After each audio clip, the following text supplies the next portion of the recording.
think one of the big ones that I had seen previously is almost we've gone from a point now, because we have so much data and so much potentially actionable data, that you've really moved from an area where, leaders used to say, oh, I don't know if we can make this decision. We don't have the data on it. Now we see people saying, oh, we can't make that decision. The data's kind of conflicting, or, I don't know if we can find this for the data. It's basically impossible to fully connect and say, okay, this marketing drove this exact amount of retail interactions. So I really like this question, because it is very much about the willingness that you can have for ambiguity. And that's something that you have to get comfortable with. I mean, I feel like, analytics professionals especially like to minimize ambiguity. I would be more okay with having, a small slush fund of marketing dollars that I was willing to invest in some untested channels, ones that I wasn't 100% sure of. So maybe I've got a little pocket, even though there's no data to really support yet that there's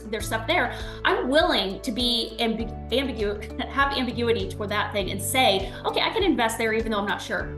On the other side, I'm less willing to say, I'm going to cut off all of my money for this channel because there isn't anything to really necessarily support. That I think also is the one that's easier to get buy-in from your team on too. To basically say, hey, this is a little bit unproven. We're not going to blow this out. We're not going to be spending hundreds of thousands of dollars in a month on this, but this is something where it's a little unproven. We want to give it a little more time to find if we can find that link in the data. That's an easier sell.